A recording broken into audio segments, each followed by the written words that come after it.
જય માતાજી. જય માતાજી. દિલીપભાઈ સંઘાણી અને હું અમે બે છઠ્ઠા ધોરણમાં ભેગા થયા.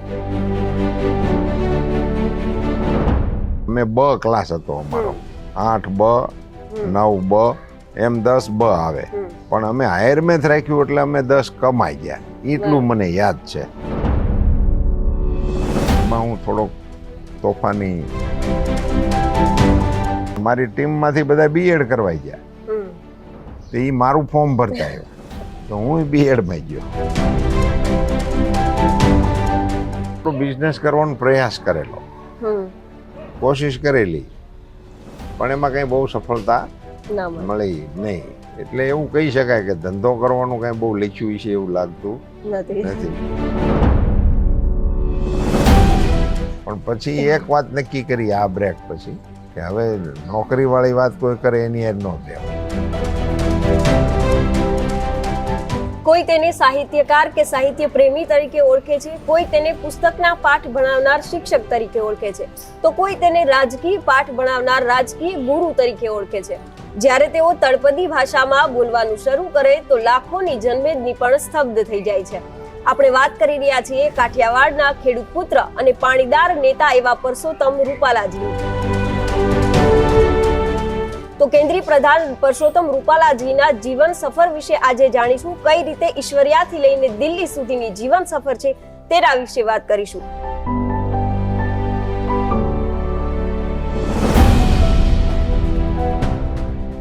રૂપાલાજી, ખૂબ ખૂબ સ્વાગત છે આપનું. વાત રામ રામ, જય શ્રી કૃષ્ણ, જય માતાજી. જય માતાજી.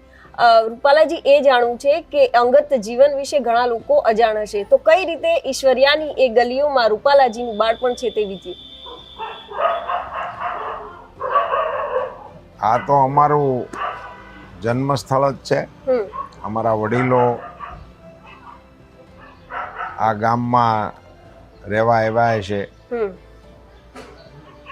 અને હું નાનપણમાં અહીંયા અનાયાસે અમારા પરિવારના સભ્યોની સાથે મંદિરે આવ્યો હશે. સાધારણ અમારો ખેડૂત પરિવાર છે. હું સૌથી મોટો છું. અમારું સંયુક્ત કુટુંબ હતું. મારા બાપુજીની બધા 3 ભાઈઓ હતા. અમારે અહીંયા અમરેલી નજીક થાય, પણ એ વખતે બહુ ભણવાનું ના અંતે એવું બહુ માધ્યમ નહોતું, પણ ગામના બધા અમરેલી ભણવા જાય એમ હું પણ બધાની સાથે ભણવા ગયેલો. વચ્ચે 5મું ધોરણ, ત્યારે તમારા ગામમાં 4 ધોરણ સુધીની જ નિશાળો હતી. બરાબર. 5મું ધોરણ મેં મતીરાળા કરેલું. અહીંથી બાજુમાં એક 8-10 ગામ ઉપર અમારું ગામ છે, ત્યાં અમારા સંબંધીને ઘેરે રહીને 5મું ધોરણ ભણ્યો હતો. પ્રાથમિક શાળાનું અહીંનું ભણતર પૂરું કર્યા પછી સર્વસાધારણ અમારા બધા અહીંના ગામના છોકરાઓ જેમ ભણતા તેમ હું ભણતો હતો.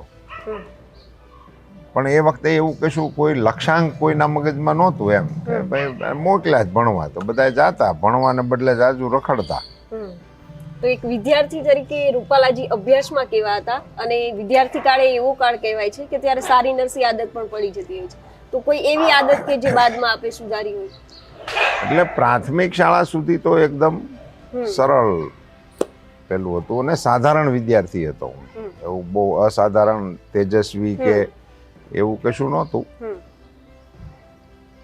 પછી હાઈસ્કૂલમાં અમે દાખલ થયા, નૂતન હાઈસ્કૂલમાં અમરેલીમાં 8મા ધોરણમાં.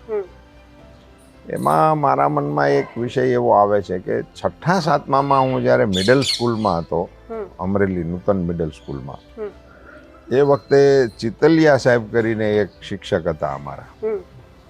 દાદા ઘણા સારા ગુરુજનો હતા એ વખતના, પણ આમને ઉલ્લેખ એટલા માટે હું કરું છું કે એમણે એ વખતે આખી રામાયણ અમને ક્લાસમાં કીધેલી. હવે એ વખતે તો અમે ટાઈમ પાસ કરવા સાંભળતા હશું, પણ એ ઊંડે ઊંડે ક્યાંક જમા થઈ ગઈ છે એવું પાકા પાયે મારા મગજમાં આજે તમારા સવાલના જવાબમાં અનુસંધાન આવે છે કે પહેલું વહેલું મારું અનુસંધાન કેળવણી સિવાયનું એ ચિતલિયા સાહેબના માધ્યમથી સાંભળેલી રામકથા હોઈ શકે. પછી હું એનો થોડો વધારે અનુરાગી થયો, એ પછીની કથા છે. પણ પછી હાઈસ્કૂલમાં અમે ગયા ત્યારે આ શિક્ષણ પ્રવાહોમાં 2 બદલાવ આવ્યા, એ મને સાંભળે છે એમ. પણ અમે એ બદલાવની અંદર પ્રયત્નપૂર્વક કશું કરેલું નહીં, અનાયાસે એમાં જોડાણા. 10મા ધોરણમાં એ વખતે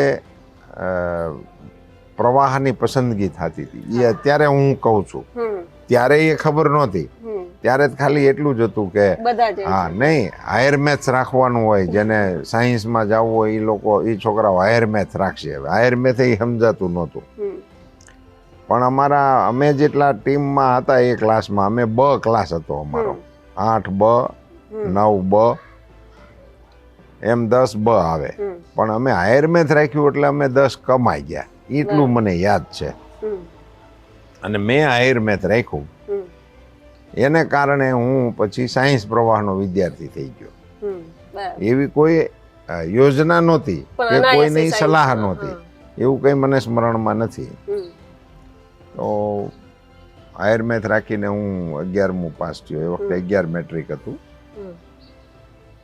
અને પછી અમરેલીની જ કમાણી સાયન્સ કોલેજમાં મેં એડમિશન લીધું. ત્યાર પછી હું એ કોલેજ કાળ વખતે અને હાઈસ્કૂલના છેલ્લા વર્ષો દરમિયાન, ત્યારે તમે જે પ્રશ્ન કર્યો એમાં હું થોડોક તોફાની વિદ્યાર્થી તરીકેનો, એ ક્યાંકથી સંગત મિત્રોની હશે, આસપાસની અમારી ટોળી હશે, અને કદાચ હું સંગતનો દોષ દઉં છું, પણ મારા કારણે એ થયા હોય એવું પણ બની શકે. કારણ કે બધું હાલતું હતું એમને, એમાં કાંઈ કોઈ પ્રયત્નપૂર્વક કશું કરતું નહોતું. પણ એમાંથી કોલેજ મેં અહીંયા અમરેલીમાં જ બીએસસી કર્યું મેં. એ વખતના અમારા ગુરુજનો, હાઈસ્કૂલની અંદર અમે એમના સર્વસાધારણ વિદ્યાર્થી તરીકે પાસ થઈ ગયા હતા. એમાં કંઈ બહુ કેળવણીની દૃષ્ટિએ, વિષયની દૃષ્ટિએ કે સંભારણાની દૃષ્ટિએ એવી કોઈ ઘટનાઓ કે એવું કશું બહુ ધ્યાનમાં નથી આવતું. પણ કોલેજ કાળની અંદર અમારા પ્રિન્સિપાલ હતા એ વખતના મુનીમ સાહેબ, બાજુની અમારી કોમર્સ કોલેજ હતી એક જ કેમ્પસમાં, એના પ્રિન્સિપાલ હતા સીતાપરા સાહેબ. અમારા બધા પ્રાધ્યાપકો હતા, પટેલ સાહેબ, પાછળથી એ પણ પ્રિન્સિપાલ બનેલા, ગોધાણી સાહેબ, કરડાણી સાહેબ, બધા હીરાભાઈ શાહ, આ બધા લબ્ધ પ્રતિષ્ઠિત પ્રોફેસરો હતા. અમને એની પાસે ભણવાનું મળ્યું એ સૌભાગ્ય ગણાય. અમારા જેટલા પ્રોફેસરો હતા એ બધા એટલા વિદ્વતજનો હતા કે એના જ પુસ્તકો એ ભણાવતા.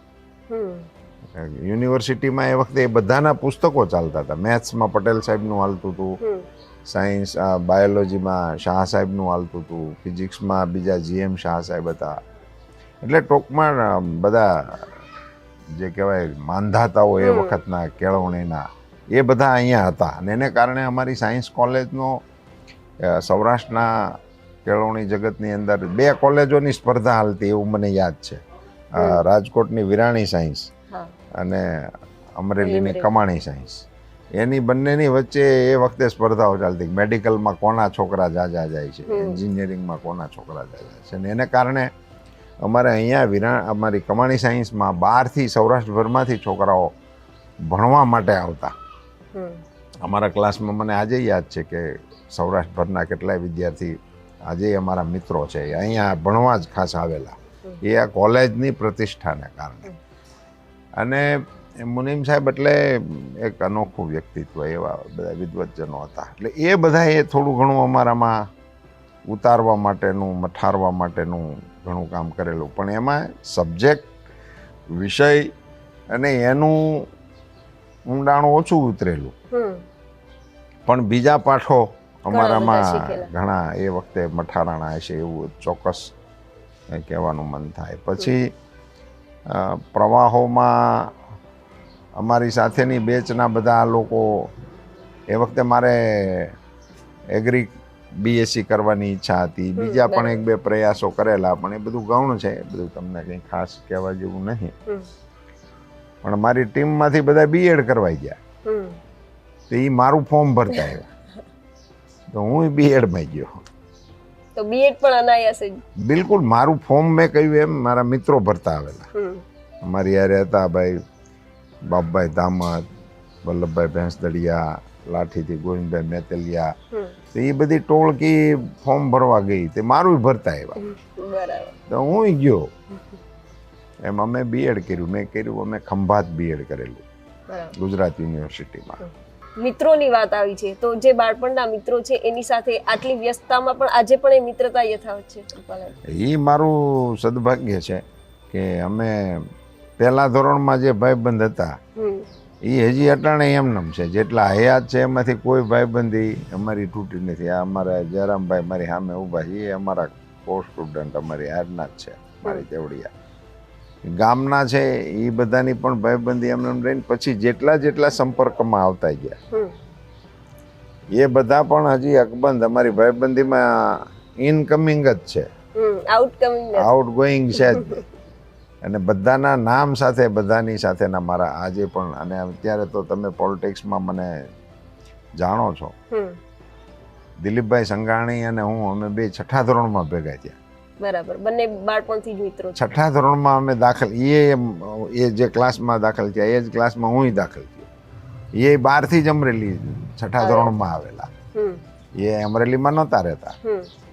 એ ચલાળા રહેતા, ચિત્તલ રહેતા હતા. બીજું આ બાજુનું એક ગામ છે માળીલા, તો એમનું વતન છે પણ એ ત્યારે રહેતા નહીં ત્યાં.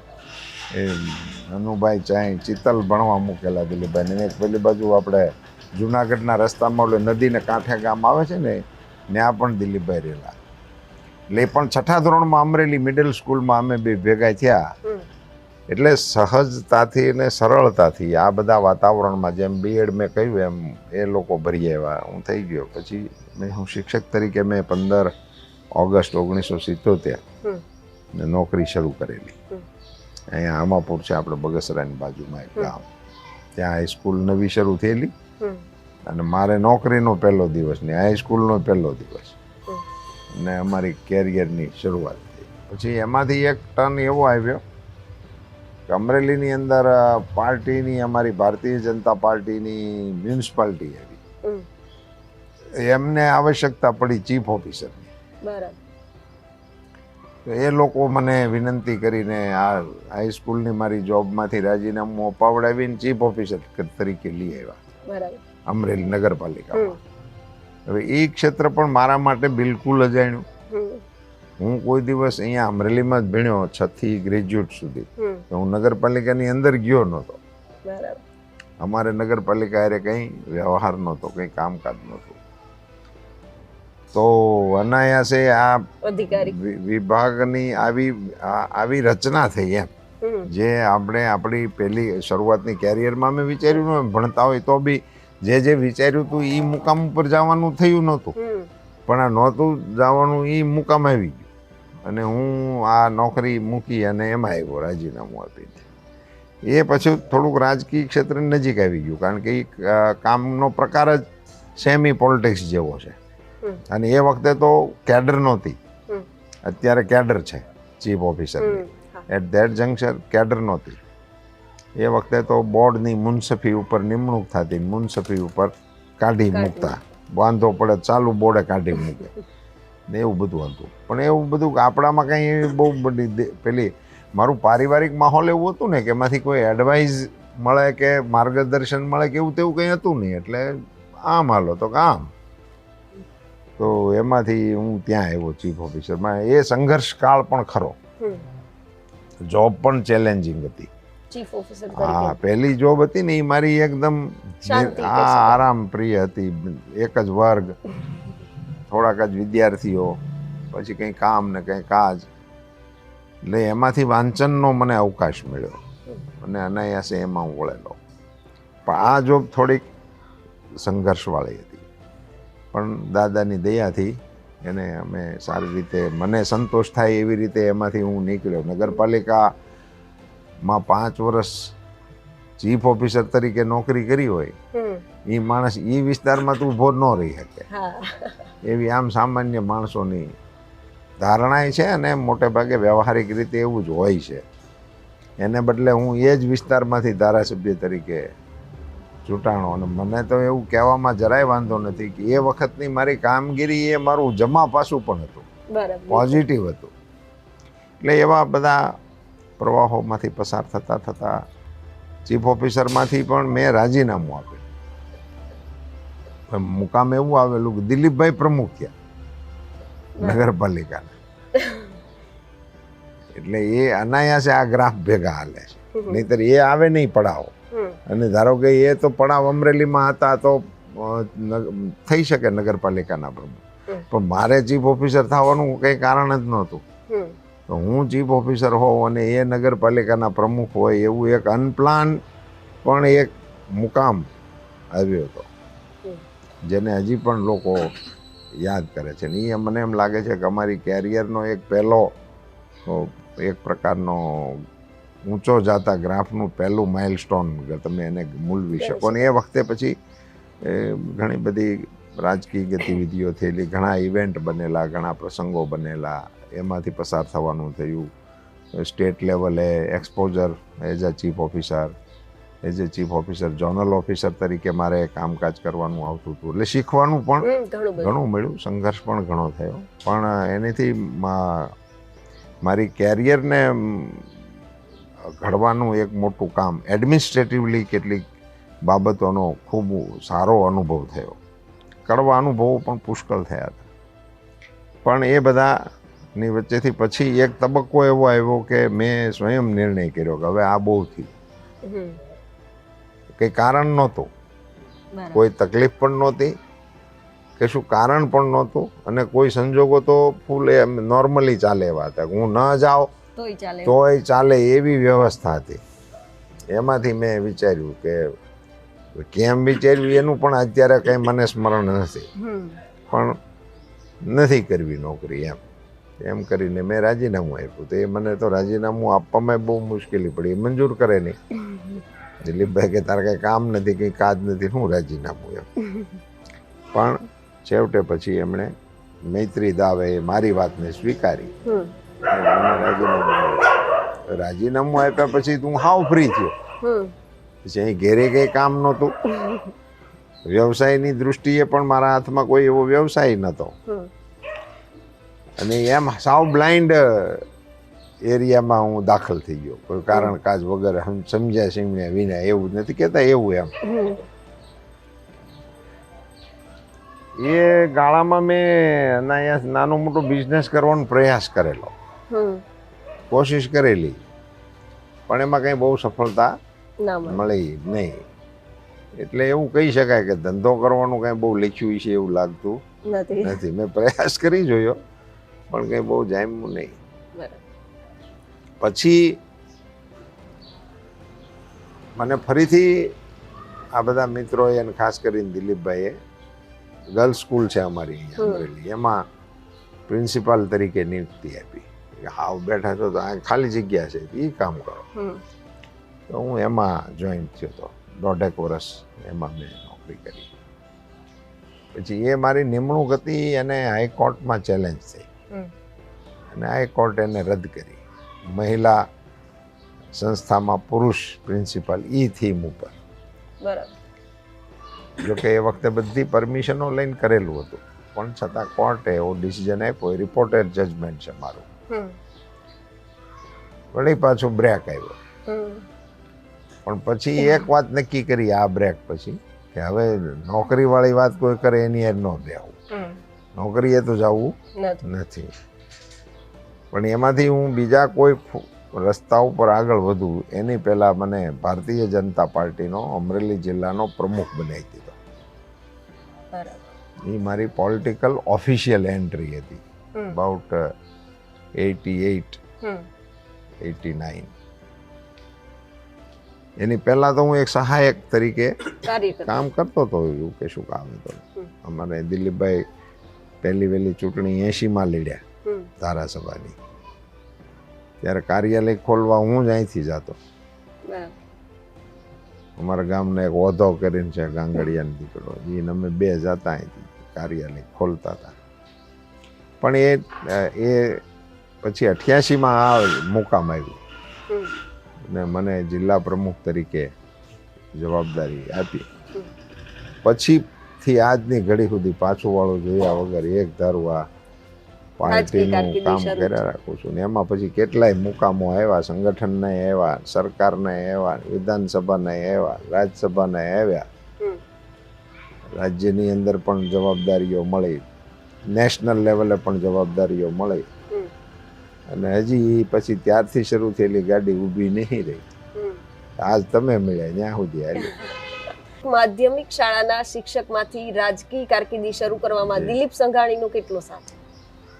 નહીં, એ મુખ્ય પરિબળ જ એ ગણાય, કારણ કે એ જન્મજાત નેતા છે. એ હી વોઝ બોર્ન લીડર. એ સ્કૂલમાં મોનિટર જ થતા. એ જીએસ રહ્યા હાઈસ્કૂલની અંદર, કોલેજની અંદર પણ 4 વર્ષ જીએસ રહ્યા. એ યુજીએસની પણ ચૂંટણી લડતા. હું ક્યારેય કોલેજ કાળ દરમિયાન કે માધ્યમિક શાળાના અમારા કેરિયરમાં હું એ ચૂંટણીઓમાં નહોતો પડતો, પણ હું એનો રાઇટ હેન્ડ સપોર્ટર જરૂર હતો. એની બધી વિધિઓમાં એકદમ નજીકથી.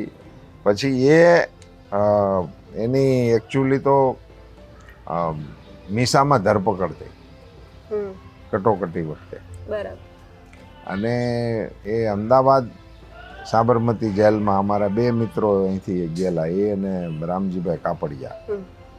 પછી જેલની અંદર એ વખતે બધા જનસંઘના નેતાઓ મોટાભાગના ત્યાં સાથે હતા ને એમની સાથેના જેલકાળ દરમિયાનના પરિચયને કારણે એ બધા નેતાઓએ પછી પાર્ટીની વ્યવસ્થામાં અહીંયા એને ભાજપ સાથે જોડ્યા, જનસંઘ સાથે જોડ્યા પ્રયાસપૂર્વક એ વખતના પ્રદેશ નેતૃત્વ. અને એને કારણે દિલીપભાઈ રાજકારણમાં અને પાર્ટીમાં જોડાણા, બીજેપીમાં. અને એને કારણે મારો સંપર્ક અને સંબંધ એમની સાથે આવ્યો. ગુજરાતના જાહેર જીવનમાં ભારતીય જનતા પાર્ટીની કેટલીક જોડીઓ રાજનીતિ ઉપર અસર કરી છે. રાજકોટની અમારી કેશુભાઈ અને ચિમન કાકાની જોડી, જુનાગઢમાં સૂર્યકાંતભાઈ અને નારસીભાઈની જોડી, અશોકભાઈ ને હરીનભાઈની જોડી, કાશીરામભાઈ અને ફકીરભાઈની જોડી, અનંતભાઈ અને સુરેશભાઈની જોડી. આ બધી જોડીઓ પોલિટિકલી નેતૃત્વ કરતી હતી એ વખતના રાજકીય સિનારીઓમાં. એવી અમારી પણ એક જોડ હાલી, મારી દિલીપભાઈ સંઘાણીની. અને અત્યારે કદાચ અમારી આ એક પેર છે. 40 વર્ષની અમારી રાજનીતિમાં એક જ વિસ્તારના અમે બે, એક જ ક્લાસના અમે બે, એક જ વિધાનસભા ક્ષેત્રમાં હોવાથી રાજકીય રીતે સામાન્ય રીતે ટકરાવ સ્વાભાવિક આવી જાય. એને બદલે અમારે ટકરાવ તો ના આવ્યો, ઉલટાનું ઘાટું થયું. અને આજે પણ ગઈ રાત્રે 12:30 અમે નોખા પીડ્યા આખો દિવસના કાર્યક્રમોમાંથી. અને ઈશ્વરની કૃપા કે અમારી રાજકીય જોડી પણ એક ઘનિષ્ઠ મિત્રતામાં પરિણમી, પણ એ 6થા ધોરણના અમારા ભાઈબંધ છે.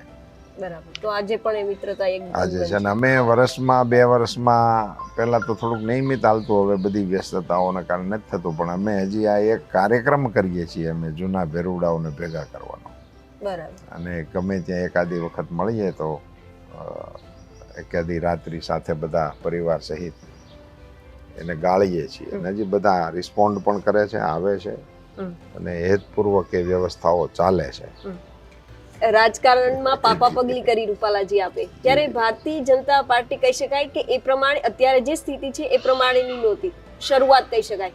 તો એ સમયે ભાજપની વિચારધારા સાથે જોડાવાનું કોઈ ચોક્કસ કારણ કે આપની પાસે બીજા ઘણા વિકલ્પ હતા રાજકારણમાં જોડાવા સાથે, કે બીજી કોઈ પાર્ટી સાથે આપ જોડાવ? અનાયાસે તો મેં કહ્યું ને, મારો રાજકીય સ્વભાવ જ નહોતો. એટલે મને કઈ રાજકારણમાં સંશોધન કરીને કે મહત્વકાંક્ષી પણ મારું નેચર નહોતો. એટલે મારે ક્યાંય જોડાવાનું ને એ કશું કંઈ હતું જ નહીં.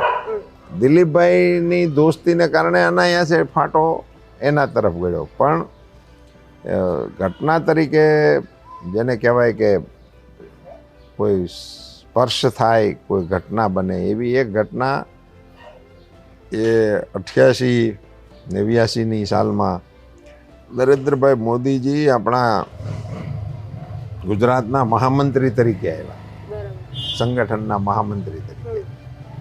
એમને જવાબદારી સોંપી.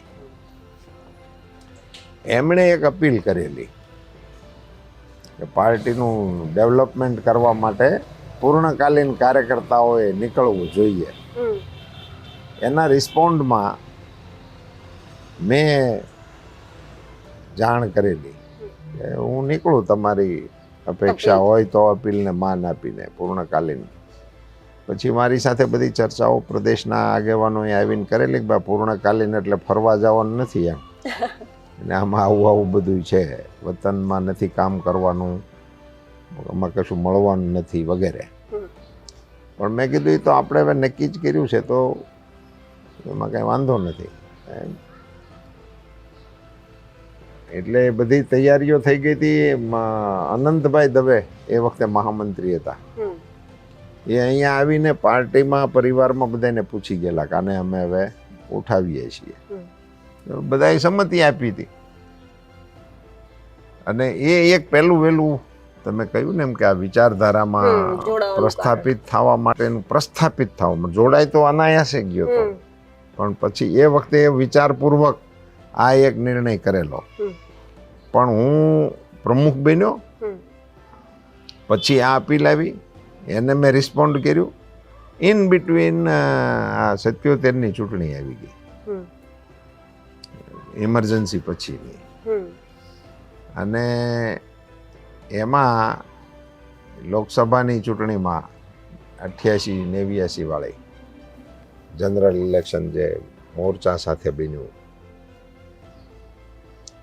તો એમાં દિલીપભાઈને સંસદની ટિકિટ મળી.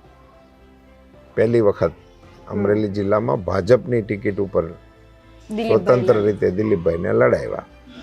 હું પ્રમુખ હતો અને ચૂંટણી અમે જીતી ગયા. એ દિલીપભાઈ સંસદ સભ્ય થઈ ગયા. એ 90માં જનરલ ઇલેક્શનમાં ધારાસભામાં એ ચૂંટાણેલા બીજી વખત. 80માં લડેલા, હારેલા. 85માં લડેલા, જીતેલા. પછી 90માં રિપીટ થયેલા અને જીતેલા. પછી 88 પછી મારી એન્ટ્રી થઈ, હું પ્રમુખ તરીકે આવ્યો અને 90ની જનરલ ઇલેક્શનમાં એક સીટ અમે લડ્યા હતા. સંયુક્ત ચૂંટણી હતી જનતા દળ સાથેની. ચિમનભાઈ અને એની સાથે યુતિમાં લડેલા 90ની ચૂંટણી. તો એ લોકસભામાં ચૂંટાણા. આ બાજુ મારે પૂર્ણકાલીનમાં જવા માટેની તૈયારીઓ થઈ ગઈ હતી, અને હું જાઉં એની પહેલા એ ચૂંટણી ડિક્લેર થઈ ગઈ. એટલે જિલ્લાવાળાઓએ પ્રદેશને એવી વિનંતી કરી કે ભાઈ અત્યારે તમે આને અહીંથી લઈ જશો તો આ લોકસભાની ચૂંટણીમાં પ્રમુખ તરીકે બધી ગોઠવણો એણે કરી છે, તો અમસ્ત તો અમારે એને પાછો મગાવવો પડશે અહીંયા કામ કરવા માટે. એટલે ચૂંટણી પછી તમે લઈ જજો. તો પ્રદેશવાળાની એ વાત એમણે સ્વીકારી, સારું ચૂંટણી પછી જઈએ. હું ચૂંટણી સુધીનું અહીં કામ કરીને પછી જવું એમ કરીને નક્કી થયું. ચૂંટણી એમ જીતી ગયા. તો દિલીપભાઈ સંસદમાં ગયા અને એ ધારાસભ્ય હતા, એ સીટ એને રાજીનામું આપવું પડે. એટલે અમરેલીની વિધાનસભાની સીટ ખાલી પડી. એટલે પેટા ચૂંટણી આવી. એટલે વળી પાછું ઠેલાણું કે ભાઈ પેટા ચૂંટણી પતી જવા દે, પચી જાય. તો પેટા ચૂંટણીમાં મને ટિકિટ મળી.